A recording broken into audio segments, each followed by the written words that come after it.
let's first of all start by defining what a crypto exchange is, and are we talking about exchanges with both old coins, crypto, and security tokens, or what? And what does it mean to regulate an exchange so that everybody's on the same page, and then we're going to go hot and heavy into it. Right, okay. Good afternoon, everybody. My name's Nuno Barrozo from GCC and also Rockstar here in the UK. We're a mentoring organisation, and we've got an investment platform. We raise capital for clients as well. That requires what's called a primary license, because I think that's going to be coming up in what we're talking about, a distinction between a primary license and a secondary license, where a secondary license in particular is required for regulated exchanges and for trading tokens or security tokens. And again, I want to give some context because I think the discussion is about... Right now, totally point blank, easy, simple language for everybody to understand. What is a crypto exchange? Exactly. Is it with crypto and security tokens, and what does it mean to regulate an exchange? Yeah, I think it's important to understand that when the whole cryptocurrency phenomenon started, it was... I guess it obviously started with an unregulated product. Mm-hmm. Well, that's what I'm sort of getting to. Okay. And with that unregulated product, what people started to accept as and start calling a currency, because it was used to exchange, was unregulated, meaning governments weren't involved. It was just peer-to-peer. Can you just answer the question? I'm going to break it up. Yeah. What is a crypto exchange? Just for some people that are brand new, what is it? So an exchange, therefore, is something that is no different to a stock exchange, but it's a place where people can trade, especially if you're asking for unregulated, just a place where people can trade unregulated tokens or coins. So things like, at the moment, there's about some 2,000 altcoins that are unregulated. There's about 4,000 or so. But so on an exchange, do we have security tokens as well as regular or old coins, crypto coins? Well, traditionally you don't, but now there's this whole area of security tokens and the STOs. That requires that's where the regulation comes in. I'm trying to define the line for you so you're very clear on what's regulated and what's not regulated. We're going to go deep. I just want to take them step by step. Yeah. So is there okay, first of all, what is a security token? Just quickly. Yeah, so a security token differs jurisdiction to jurisdiction around the world, but in short, what you're talking about is what's traditionally called a security in securities law, which is a share of a company or a profit share of an enterprise, of a business. So the minute that you're trying to represent a coin as the profit sharing of a business or a share of a business of the profits, anything to do with the profits of the business or an enterprise. Yeah, I just want to know what the difference. That's a security token. Right. What's the difference between crypto and security token? Yeah, so crypto is usually used and applied for systems that are built where the token or the coin, the cryptocurrency, can be used. So it could be a game. I mean, the industry started with gaming. So you could have a gaming platform, and the cryptocurrency is the money, the virtual money that's used inside the game. But you could pay potentially real pounds or dollars, fiat money, for that currency. I don't think we heard what the difference. I want everyone to understand, what is a security token? Yes. As opposed to cryptocurrency. Okay. But what's really important to understand is that they're called the same thing, but they're two totally different things. So the first is you have a game, and now you want to have points or some sort of currency inside the virtual game. It's make-believe. There is no. It's in a computer. But IT people have built the concept of this virtual money inside a game. Now, it's not real money. It's not issued by a government. It's issued by the game maker. So any type of platform that holds those tokens. So how do you come up with what the value is of that coin? Well, they set it inside the platform. And it's also buyers and sellers. They create a market in many cases. Okay, so right now I want to hear the difference between a security token and a crypto in one sentence. And therefore, what a security token is something totally different. So security token is the digitalizing of something that already exists, which is called share certificates, or companies where you're contracting a profit share of a company. It's totally different to a cryptocurrency.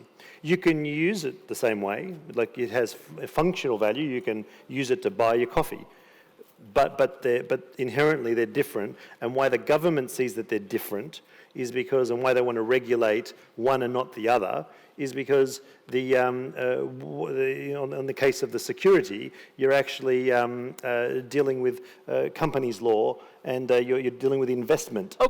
So you want to protect consumers from investments. Okay, we're going to keep the answer short because you have a lot of important things to say, but I don't want to get there. Okay. So we're going to do short answers because I know you have great great information. So a security token is considered a share by security exchange commissions globally. That's right. So that is what the countries want to regulate, their financial authorities. That's right, yeah. And crypto will not be. Yeah. So we are going to therefore focus only on security tokens now. Is that correct? Just before we do, it's important to understand the evolution, because cryptocurrencies were very, very popular. And of course, all the ICOs and all I mean, it's pretty much an upside down V in terms of what the prices have done, because it was very, very, very popular. But so what you're saying is cryptocurrencies are very volatile. They can go up, and way down. Sure, they can. As opposed to? As opposed to potentially other commodities. But my point is this: is that that there were people that were needing to fund IT projects and blockchain projects that needed capital. And in order to raise that capital, they started to transition into offering what governments are calling a security rather than a currency, rather than a points in a game. And the line is blurred because it depends on where you go in the world. The laws are different. That's my next question. That's where the whole, that's the grey area. And then where it's very clear is where it really is a security. So if you set up a company in the UK and you want to raise funds for a project, that we've got our own regulated crowdfunding platform, we've got lots of clients that are raising capital, you want to raise £100,000 for your business. There are laws, and you must, and they've created this whole crowdfunding legislation that allows you to list your company, and you must outline exactly the purpose. Right, so ICOs versus STOs. Absolutely. Now we're getting into the whole STO. So, so really, that crowdfunding legislation, it already existed, and then the STO market came along and said, well, is the STO market overtaking the ICO market? Absolutely. Is that a good thing, and why? Well, because it's a confidence issue. Everybody buys something because they can sell it for a higher price than they bought it.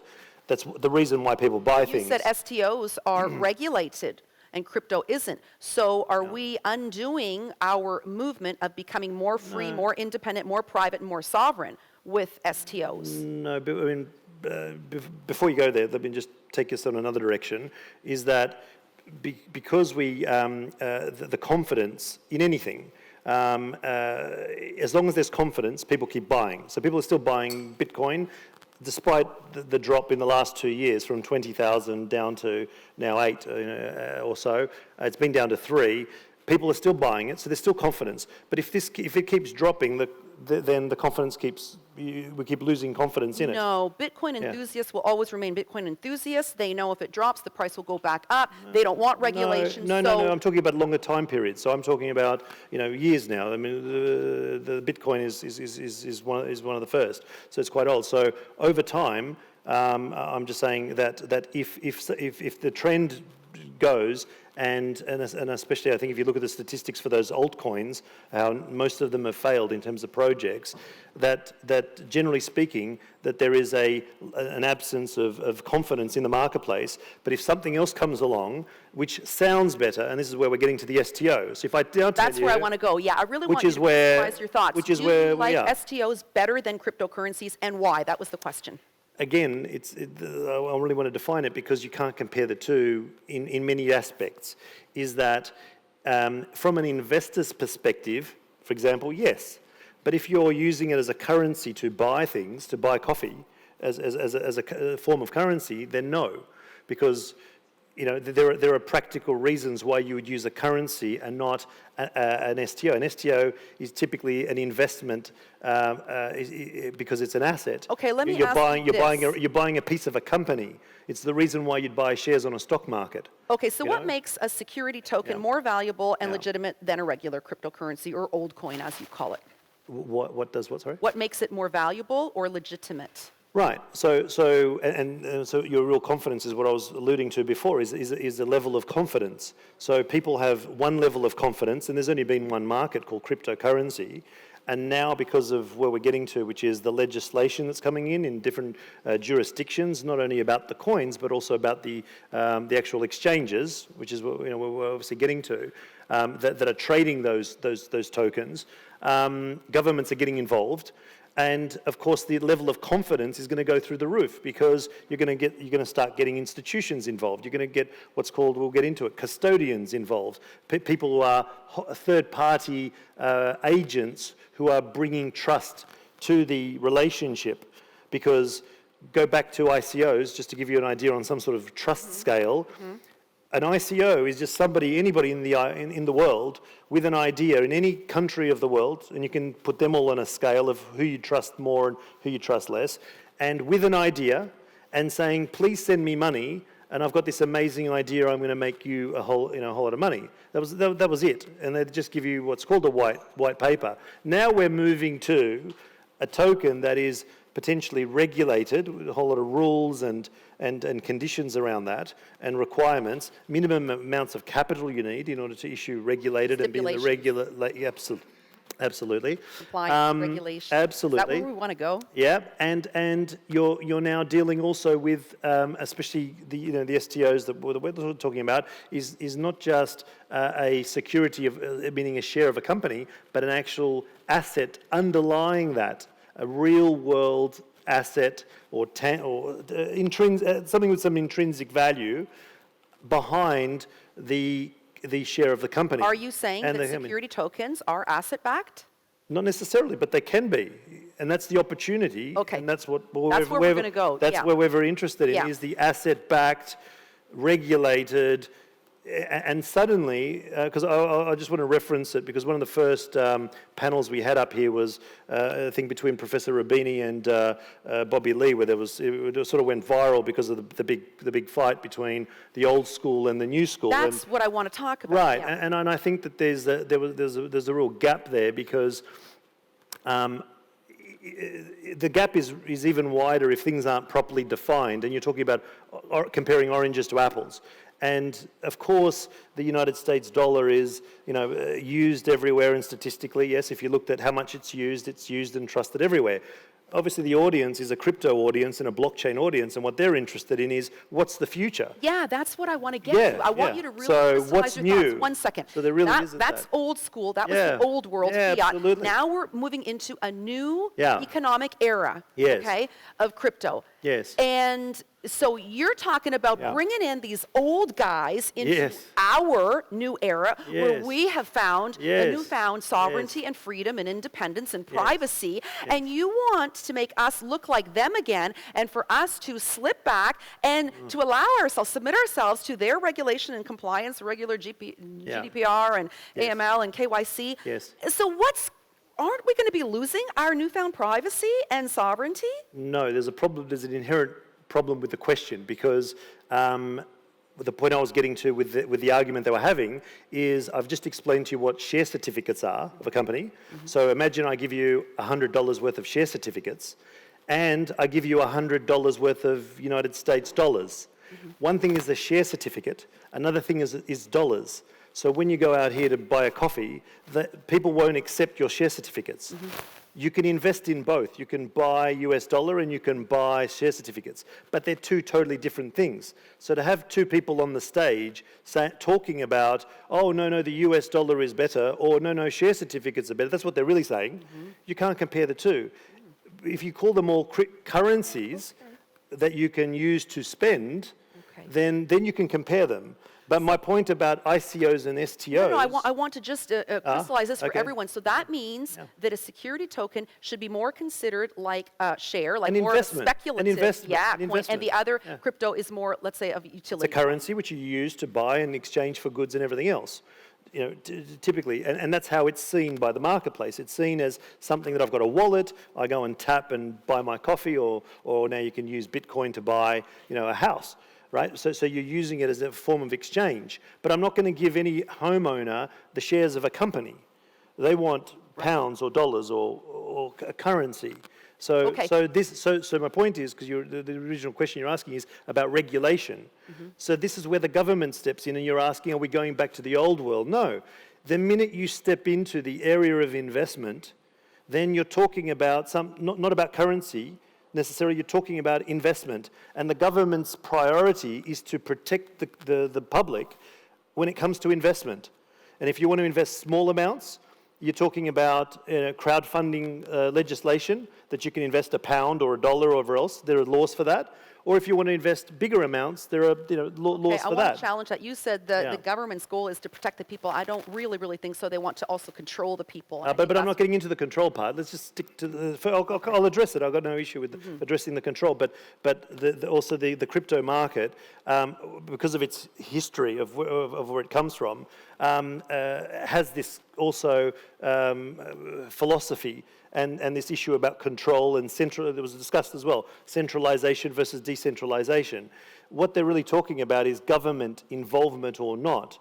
But the point is, when it comes to investments, that's where the government steps in. Okay, so you're saying not about we shouldn't fear the regulation and compliance of STOs. Not at all. Right. Okay, no, so now let's talk about, because we have to wrap it up, and I want you to really speak about that security token that is asset-backed and what you got going on there. Let's wrap it up with that. Yeah, so the conclusion of that for us was to build a platform where investors can access a regulated, asset-backed token. So you are the world's only asset-backed? Yeah, well, no, we're building at the moment, because one of our technologies is specific to the resources industry, oil and gas and mining and resources, minerals. And this technology, because this is the bit that also people leave out, is this is an enabler, this technology. It's enabling us to tokenize those resources that are under the ground and make them available through technology on a wallet, on a phone, so that investors can invest and buy a piece of resources in that industry. So your security tokens are backed by proven reserves, which makes your security tokens more valuable than all the other security tokens. Theoretically, and the market should accept that has a lot more value, because it has got an intrinsic value than something that isn't asset-backed or regulated. Last question I want to ask, because Bitcoin enthusiasts consider that the value of Bitcoin will rise tremendously. They don't need it to be asset-backed. So why are you so much better than Bitcoin? Yeah, but that's the distinction I'm trying to make. I'm not competing with Bitcoin. Okay. So the reasons why people invest in Bitcoin is not why they're investing, say, in our security tokens. They're investing in Bitcoin because, again, it's the US dollar. It's for many reasons they're investing in that. Our security token is an investment. So it's, like I said, the reasons why you invest in one and the other are very different. So I don't want to be seen as competing in two. Thank you, everyone. Nuno Barrozo, thank you very much. Thank you very much. Thank you very much. Awesome. Very good. Thank you.